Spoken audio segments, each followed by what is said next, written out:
জানো প্রিয়, তোমারে দেখার লাগে না আমার মনটা সবসময় খালি ছটফট করে। এটা আমি বুঝাইতেও পারবো না তোমারে।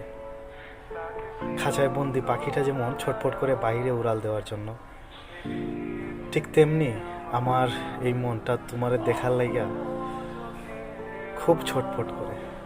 তুমি আসলে বুঝতেও পারবা না কোনোদিন যে আমি তোমারে কতটা ভালোবাসি। তোমার কল্পনার চেয়েতেও বেশি তোমাকে আমি ভালোবাসি।